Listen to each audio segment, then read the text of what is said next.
Di awal tahun 1920-an, ketika langit masih dianggap wilayah berbahaya yang hanya pantas untuk pria, seorang perempuan muda berdiri terpaku menatap pesawat yang melintas rendah di atas kepalanya. Ia belum tahu saat itu bahwa suara mesin dan kepakan baling-baling itulah yang akan mengubah jalan hidupnya selamanya. Namanya Amelia Earhart. Bukan berasal dari keluarga kaya. Bukan pula lahir sebagai pilot berbakat.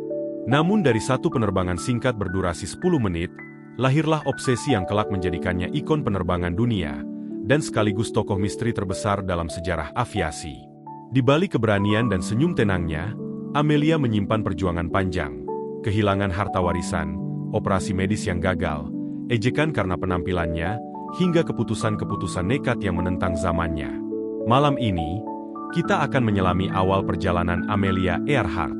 Dari daratan, menuju langit, hingga takdir yang kelak membuatnya menghilang tanpa jejak. Bel ini bukan sekadar kisah penerbangan. Ini adalah kisah tentang mimpi, pengorbanan, dan misteri yang belum terpecahkan hingga hari ini. Amelia Mary Earhart lahir pada 24 Juli 1897 dan menghilang pada 2 Juli 1937. Lalu secara resmi dinyatakan meninggal pada 5 Januari 1939. Ia adalah seorang pelopor penerbangan asal Amerika Serikat. Pada 2 Juli 1937, ia menghilang di atas Samudra Pasifik saat berusaha menjadi pilot perempuan pertama yang mengelilingi dunia. Sepanjang hidupnya, Earhart merangkul budaya selebritas dan memperjuangkan hak-hak perempuan, dan sejak menghilangnya ia menjadi figur budaya global. Ia adalah pilot perempuan pertama yang terbang solo tanpa henti melintasi Samudra Atlantik dan mencatat banyak rekor lainnya. Ia juga termasuk perintis yang mempromosikan penerbangan komersial, menulis buku-buku laris tentang pengalaman terbangnya, serta berperan penting dalam pembentukan organisasi Ninety Nines bagi pilot perempuan. Earhart lahir dan dibesarkan di Atchison, Kansas, dan sejak usia muda telah memiliki hasrat besar terhadap petualangan. Ia terus mengasah pengalaman terbangnya sejak usia 20-an. Pada 1928, ia menjadi terkenal setelah menjadi penumpang perempuan pertama yang menyeberangi Atlantik dengan pesawat. Pada 1932, ia menjadi perempuan pertama yang melakukan penerbangan solo tanpa henti melintasi Atlantik dan menerima penghargaan Distinguished Flying Cross atas prestasinya. Pada 1935, ia menjadi dosen tamu di Universitas Purdue sebagai penasihat teknik aeronautika dan pembimbing karir bagi mahasiswa perempuan. Ia juga merupakan anggota National Women's Party dan pendukung awal amandemen hak setara. Earhart dikenal sebagai salah satu tokoh Amerika paling inspiratif pada akhir 1920-an hingga sepanjang 1930-an. Warisannya sering dibandingkan dengan masa awal karir pelopor penerbangan Charles Lindbergh, serta dengan ibu negara Eleanor Roosevelt, karena persahabatan dekat dan pengaruh besar mereka terhadap perjuangan perempuan. Pada tahun 1937, saat mencoba menjadi perempuan pertama yang menyelesaikan penerbangan mengelilingi dunia dengan pesawat Lockheed Model 10E Electra, Earhart dan navigatornya, Fred Noonan, menghilang di dekat Pulau Howland di Samudra Pasifik bagian tengah. Keduanya terakhir terlihat di Lae, New Guinea, yang merupakan persinggahan darat terakhir sebelum menuju Pulau Howland, sebuah lokasi sangat kecil tempat mereka berencana mengisi bahan bakar. Secara umum diyakini bahwa mereka kehabisan bahan bakar sebelum menemukan Pulau Howland dan jatuh ke laut dekat tujuan mereka. Hampir 1 tahun 6 bulan setelah menghilang, Earhart secara resmi dinyatakan meninggal. Saat itu, usianya seharusnya 41 tahun. Sifat misterius dari hilangnya Earhart memicu minat publik yang besar terhadap kehidupannya. Pesawatnya tidak pernah ditemukan, sehingga memunculkan berbagai spekulasi dan teori konspirasi tentang nasib penerbangan tersebut. Puluhan tahun setelah kematiannya yang diduga, Earhart dimasukkan ke dalam National Aviation Hall of Fame pada 1968 dan National Women's Hall of Fame pada 1973. Berbagai monumen peringatan di Amerika Serikat dinamai untuk menghormatinya, termasuk perangko pos udara, bandara, museum, jembatan, kapal kargo, bendungan, gedung pertunjukan, perpustakaan, serta sejumlah jalan dan sekolah. Namanya juga diabadikan pada sebuah planet minor, Corona Planet, dan kawah di bulan. Banyak film, dokumenter, dan buku mengisahkan hidupnya, dan ia menempati peringkat ke-9 dalam daftar 51 pahlawan penerbangan versi majalah Flying. Amelia Mary Earhart lahir pada 24 Juli 1897 di Atchison, Kansas. Ia adalah putri dari Samuel Edwin Stanton Earhart dan Amelia Amy Earhart, yang memiliki nama keluarga Otis. Amelia lahir di rumah kakek dari pihak ibu, Alfred Gideon Otis, seorang mantan hakim di Kansas, Presiden Atchison Savings Bank, serta tokoh terpandang di kota tersebut. Earhart merupakan anak kedua dalam pernikahan itu, setelah kelahiran mati yang terjadi pada Agustus 1896. Ia memiliki keturunan sebagian Jerman. Alfred Otis pada awalnya tidak menyetujui pernikahan tersebut, dan merasa tidak puas dengan perkembangan karir Edwin sebagai pengacara. Sesuai tradisi keluarga, Amelia Earhart dinamai dari dua neneknya, Amelia Josephine Harris dan Mary Wells Patton. Sejak kecil, Amelia dikenal sebagai kakak yang dominan, sementara adiknya, Grace Muriel Earhart, yang lahir 2 tahun kemudian, lebih sering mengikuti. Amelia memiliki julukan Melly, atau kadang Millie, sedangkan Grace dijuluki Pidge. Kedua saudari ini tetap dipanggil dengan julukan masa kecil mereka hingga dewasa. Pola asuh mereka tergolong tidak biasa. Ibu mereka, Amy Earhart, tidak percaya membesarkan anak-anaknya menjadi gadis kecil yang manis.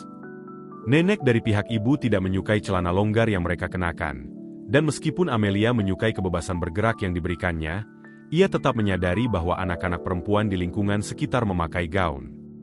Sejak kecil, anak-anak Earhart dikenal memiliki jiwa petualang dan hampir setiap hari menjelajahi lingkungan sekitar. Amelia menghabiskan banyak waktu bermain bersama Pidge, memanjat pohon, berburu tikus dengan senapan, dan meluncur di lereng bukit menggunakan kereta salju. Beberapa penulis biografi menggambarkan Amelia kecil sebagai anak perempuan tomboy. Mereka memelihara cacing, ngengat, belalang, dan katak pohon yang dikumpulkan dalam koleksi yang terus bertambah. Pada tahun 1904, dengan bantuan pamannya, Amelia membuat sebuah landasan buatan di rumah yang terinspirasi dari roller coaster yang pernah ia lihat saat berkunjung ke St. Louis, Missouri. Landasan itu dipasang di atap gudang peralatan keluarga. Setelah percobaan pertamanya yang terdokumentasi dengan baik, ia keluar dari kotak kayu yang rusak, yang berfungsi sebagai kereta luncur, dengan bibir memar, gaun robek, dan perasaan sangat gembira. Ia berkata kepada adiknya, "Oh, Pidge, rasanya seperti terbang." Pada tahun 1907, pekerjaan Edwin Earhart sebagai petugas klaim di Rock Island Railroad membuat keluarga tersebut pindah ke Des Moines, Iowa. Setahun kemudian, saat berusia 10 tahun, Amelia melihat pesawat terbang untuk pertama kalinya di Iowa State Fair di Des Moines. Ayahnya mencoba membujuk kedua putrinya untuk ikut terbang, tetapi setelah melihat pesawat yang tampak rapuh, Amelia justru meminta agar mereka kembali ke wahana komedi putar. Ia kemudian menggambarkan pesawat biplan itu sebagai sesuatu yang terbuat dari kawat berkarat dan kayu, serta sama sekali tidak menarik. Amelia dan Grace, yang sejak masa remaja lebih sering menggunakan nama tengahnya, Muriel, tetap tinggal bersama kakek nenek mereka di Atchison ketika orang tua mereka pindah ke tempat tinggal baru yang lebih kecil di Des Moines. Selama masa ini, kedua putri Earhart mendapatkan pendidikan di rumah yang diberikan oleh ibu mereka dan seorang pengasuh. Amelia kemudian mengatakan bahwa ia sangat menyukai membaca dan menghabiskan banyak waktu di perpustakaan besar milik keluarga. Pada tahun 1909, ketika keluarga itu kembali berkumpul di Des Moines, anak-anak Earhart untuk pertama kalinya bersekolah di sekolah negeri, dan Amelia yang berusia 12 tahun masuk kelas 7. Kondisi keuangan keluarga Earhart tampak membaik setelah mereka membeli rumah baru dan mempekerjakan 2 orang pembantu. Namun, tak lama kemudian terungkap bahwa Edwin mengalami kecanduan alkohol. Pada tahun 1914, ia terpaksa pensiun. Ia mencoba memulihkan diri melalui perawatan, tetapi Rock Island Railroad tidak pernah mempekerjakannya kembali. Sekitar masa itu, nenek Amelia dari pihak ibu, Amelia Otis, meninggal dunia. Ia meninggalkan warisan yang cukup besar dan bagian untuk putrinya ditempatkan dalam sebuah perwalian, karena khawatir kebiasaan minum Edwin akan menghabiskan harta tersebut. Rumah keluarga Otis dilelang bersama seluruh isinya, dan Amelia kemudian menggambarkan peristiwa ini sebagai akhir dari masa kecilnya. Pada tahun 1915, setelah pencarian kerja yang panjang, Edwin Earhart mendapatkan pekerjaan sebagai juru tulis di Great Northern Railway di St. Paul, Minnesota, sehingga Amelia masuk ke Central High School sebagai siswa tingkat atas. Edwin kemudian mengajukan permohonan pindah ke Springfield, Missouri, tetapi pejabat klaim yang saat itu menjabat membatalkan pensiunnya dan menuntut kembali posisinya, yang membuat Edwin Earhart kembali menganggur. Amy Earhart kemudian membawa anak-anaknya ke Chicago untuk tinggal bersama teman-teman. Di sana, Amelia berkeliling ke berbagai sekolah menengah untuk mencari program sains terbaik. Ia menolak sekolah menengah yang paling dekat dengan tempat tinggalnya, karena laboratorium kimianya menurutnya hanya seperti wastafel dapur. Akhirnya, ia mendaftar di Hyde Park High School, tetapi menjalani 1 semester yang penuh kesedihan. Dalam buku tahunan sekolah, ia digambarkan dengan keterangan, "AE, gadis berbaju coklat yang berjalan sendirian." Amelia Earhart lulus dari Hyde Park High School pada tahun 1916. Sepanjang masa kecilnya, ia terus memendam cita-cita tentang karir masa depan. Ia menyimpan kliping koran tentang perempuan-perempuan sukses di bidang yang didominasi laki-laki, seperti penyutradaraan dan produksi film, hukum, periklanan, manajemen, serta teknik mesin. Ia kemudian memulai pendidikan perguruan tinggi tingkat awal di Ogon School di Ridal, Pennsylvania, tetapi tidak menyelesaikan studinya. Selama liburan Natal tahun 1917, Earhart mengunjungi saudara perempuannya di Toronto, Kanada, di mana ia melihat tentara yang terluka kembali dari Perang Dunia Pertama. Setelah menerima pelatihan sebagai asisten perawat dari Palang Merah, Earhart mulai bekerja dengan Voluntary Aid Detachment di Spadina Military Hospital. Tugasnya meliputi menyiapkan makanan untuk pasien dengan diet khusus dan membagikan obat yang diresepkan di apotek rumah sakit. Di sana, Earhart mendengar cerita-cerita dari para pilot militer dan mulai tertarik pada dunia penerbangan. Pada tahun 1918, ketika pandemi flu Spanyol melanda Toronto, Earhart bertugas sebagai perawat termasuk menjalani shift malam di Spadina Military Hospital. Awal November tahun itu, ia tertular penyakit dan dirawat di rumah sakit karena pneumonia dan sinusitis maksilaris. Ia dipulangkan pada Desember 1918, sekitar 2 bulan kemudian. Gejala sinusitis yang dialaminya termasuk nyeri dan tekanan di sekitar satu mata, serta keluarnya lendir yang banyak melalui hidung dan tenggorokan. Selama dirawat di rumah sakit pada era sebelum antibiotik, Earhart menjalani beberapa prosedur minor yang menyakitkan untuk membersihkan sinus maksilaris yang terdampak. Tetapi prosedur tersebut tidak berhasil dan sakit kepalanya justru memburuk. Masa pemulihannya berlangsung hampir setahun, yang ia habiskan di rumah saudarinya di Northampton, Massachusetts. Selama masa pemulihan, Earhart menghabiskan waktu dengan membaca puisi, belajar bermain banjo, dan mempelajari mekanika. Sinusitis kronis ini sangat memengaruhi kegiatan terbang dan aktivitas lain Earhart di kemudian hari, dan kadang-kadang ia harus memakai perban di pipi untuk menutupi selang kecil untuk drainase. Pada tahun 1919, Earhart mempersiapkan diri masuk Smith College, tempat saudarinya menempuh studi, tetapi ia mengubah rencananya dan mendaftar pada program studi medis dan program lain di Columbia University. Setahun kemudian, Earhart menghentikan studinya untuk kembali bersama orang tuanya yang telah kembali bersatu di California. Pada awal 1920-an, Earhart bersama seorang teman perempuannya mengunjungi sebuah pameran udara yang diadakan bersamaan dengan Canadian National Exhibition di Toronto. Ia mengatakan bahwa ketertarikan yang tumbuh dalam dirinya di Toronto membuatnya menghadiri semua pertunjukan udara di sekitarnya. Salah satu acara paling menarik hari itu adalah atraksi terbang yang dilakukan oleh seorang pilot Perang Dunia Pertama. Pilot tersebut melihat Earhart dan temannya yang sedang menonton dari sebuah lapangan terbuka yang sepi, lalu menuki ke arah mereka. Earhart berkata, ia yakin pilot itu berpikir, "Lihat aku membuat mereka berlarian." Namun, Earhart tetap berdiri di tempat saat pesawat itu melintas sangat dekat. Ia mengatakan bahwa saat itu ia belum memahaminya, tetapi ia percaya pesawat kecil berwarna merah itu seolah mengatakan sesuatu kepadanya saat melesat lewat. Pada 28 Desember 1920, Earhart dan ayahnya menghadiri sebuah pertemuan penerbangan di Daugherty Field, Long Beach, California. Ia meminta ayahnya untuk menanyakan tentang penerbangan penumpang dan pelajaran terbang. Earhart kemudian memesan penerbangan penumpang keesokan harinya di Emory Rogers Field, di sudut Wilshire Boulevard dan Fairfax Avenue. Penerbangan selama 10 menit bersama Frank Hawks, yang kelak terkenal sebagai pembalap udara, menelan biaya $10. Penerbangan bersama Hawks mengubah hidup Earhart. Ia mengatakan bahwa ketika pesawat sudah naik setinggi 2 atau 300 kaki dari tanah, ia tahu bahwa ia harus terbang. Bulan berikutnya, Earhart meminta Neta Snook untuk menjadi instruktur terbangnya. Kontrak awalnya adalah 12 jam pelajaran dengan biaya $500. Sambil bekerja di berbagai pekerjaan, termasuk sebagai fotografer, sopir truk, dan stenografer di perusahaan telepon setempat, Earhart menabung $1.000 untuk biaya pelajaran terbang. Ia menjalani pelajaran pertamanya pada 3 Januari 1921 di Kinnerfield, di sisi barat Long Beach Boulevard dan Tweedy Road, yang kini termasuk wilayah Southgate. Snook menggunakan pesawat Curtiss JN-4 Chinook bekas kecelakaan yang telah ia perbaiki untuk latihan. Untuk mencapai lapangan terbang, Earhart harus naik bus lalu berjalan kaki sejauh sekitar 6 km.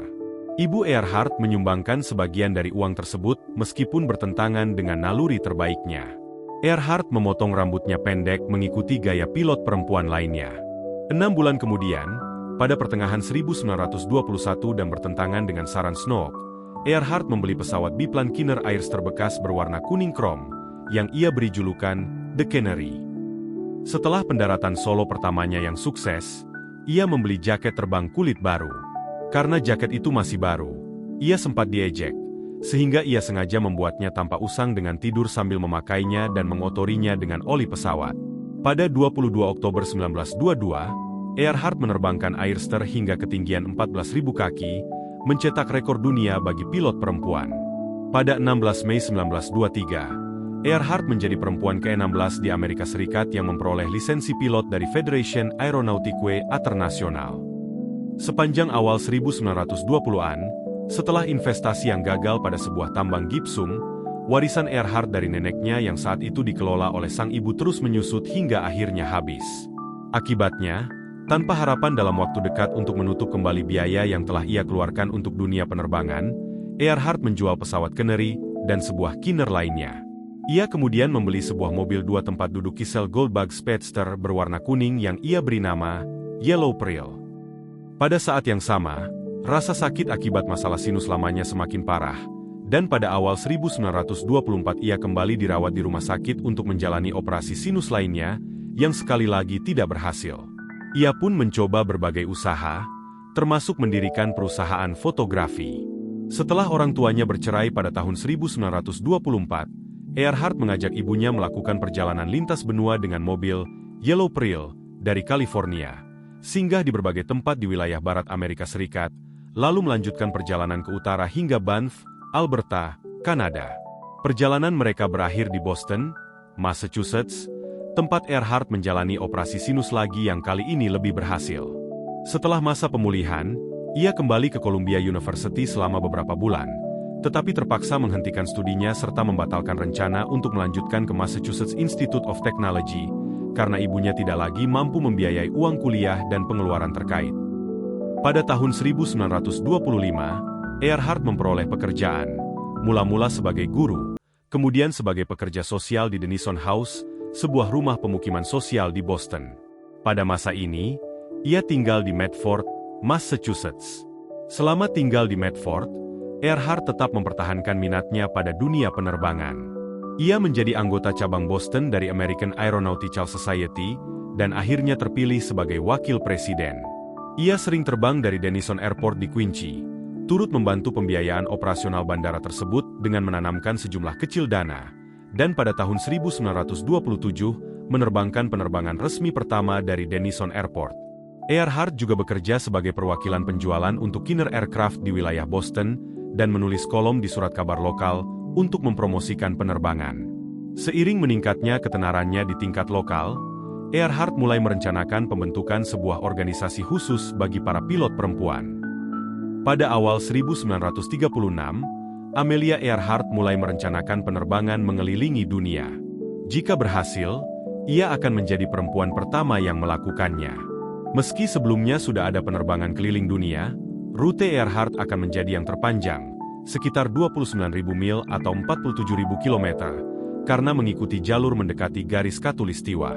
Ia juga merencanakan publikasi besar-besaran sepanjang rute untuk meningkatkan minat terhadap buku yang akan ditulisnya tentang ekspedisi ini. Purdue University mendirikan Amelia Earhart Fund for Aeronautical Research dan menyediakan dana $50.000 untuk membeli pesawat Lockheed Electra 10E. Pada Juli 1936, Lockheed Aircraft Company membangun pesawat tersebut dengan tambahan tangki bahan bakar dan berbagai modifikasi besar. Earhart menyebut pesawat bermesin ganda ini sebagai laboratorium terbang. Pesawat itu dibuat di pabrik Lockheed di Burbank, California, lalu disimpan di hanggar Manses United Air Services di dekatnya. Earhart memilih Harry Manning sebagai navigator. Manning pernah menjadi kapten kapal Presiden Roosevelt yang membawa Earhart dari Eropa pada 1928. Ia juga seorang pilot dan operator radio yang mahir serta menguasai kode Morse. Rencana awal melibatkan 2 orang kru, Earhart sebagai pilot dan Manning sebagai navigator. Dalam sebuah penerbangan uji melintasi Amerika Serikat bersama George Putnam, terjadi kesalahan navigasi kecil yang membuat posisi mereka melenceng ke negara bagian lain. Putnam menjadi khawatir. Uji terbang malam kemudian dilakukan untuk menguji kemampuan navigasi Manning, namun posisinya meleset sekitar 20 mil. Meski masih dalam batas wajar, Mans dan Putnam menginginkan navigator yang lebih andal. Melalui jaringan penerbangan di Los Angeles, Fred Noonan dipilih sebagai navigator kedua. Ia adalah kapten kapal berlisensi dengan pengalaman navigasi laut dan udara, serta pernah merintis rute pesawat amfibi Cina Clipper milik Pan American Airways melintasi Pasifik.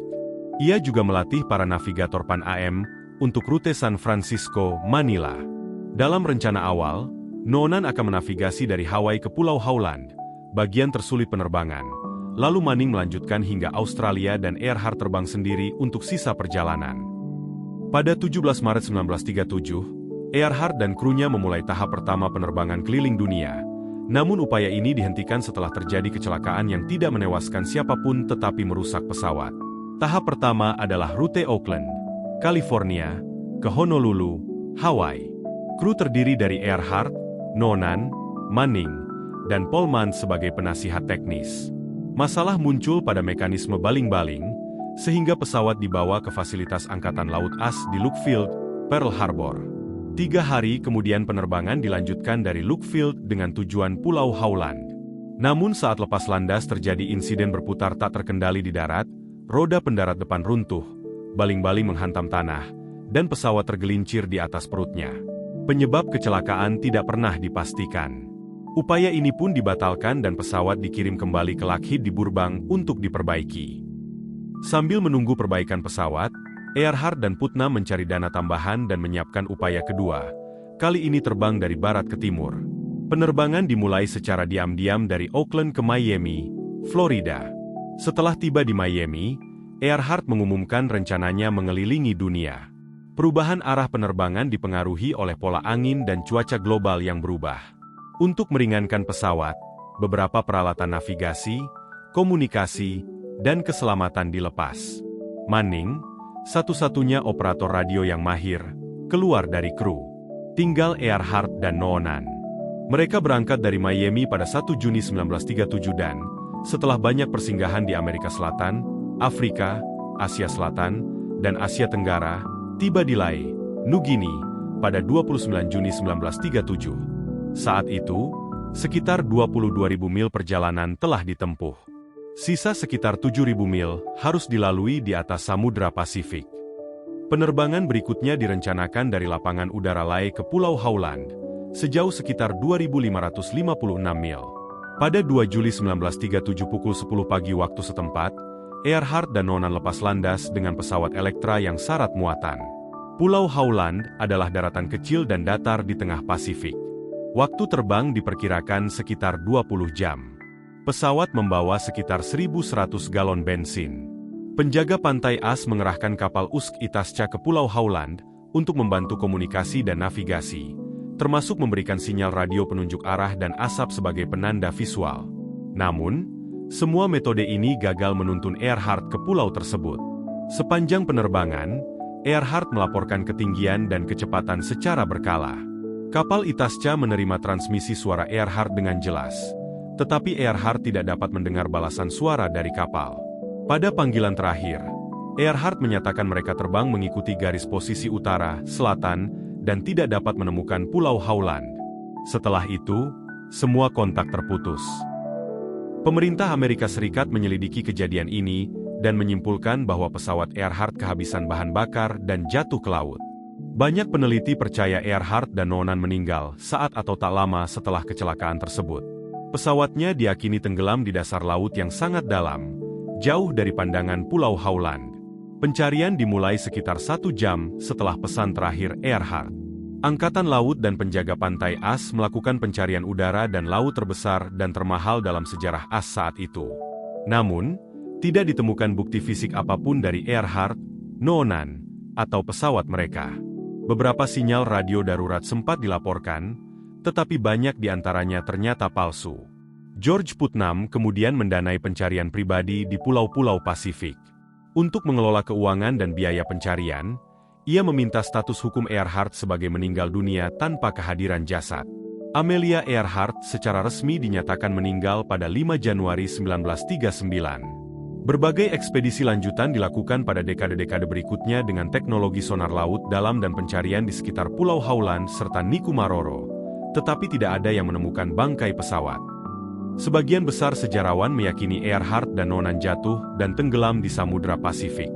Namun, berbagai teori lain juga muncul, termasuk dugaan pendaratan darurat di Pulau Nikumaroro, penangkapan oleh Jepang, hingga klaim bahwa Earhart selamat dan hidup dengan identitas baru. Tidak satupun teori alternatif ini yang pernah dibuktikan secara meyakinkan. Pada September 2025, Presiden Donald Trump mengumumkan bahwa seluruh arsip pemerintah terkait Amelia Earhart akan dideklasifikasi dan dibuka untuk publik. Amelia Earhart memulai segalanya bukan dengan kemewahan, melainkan dengan kegagalan, rasa sakit, dan pengorbanan yang sunyi. Ia kehilangan harta, kesehatan, bahkan masa depan yang aman. Namun tak pernah melepaskan satu hal, mimpinya untuk terbang.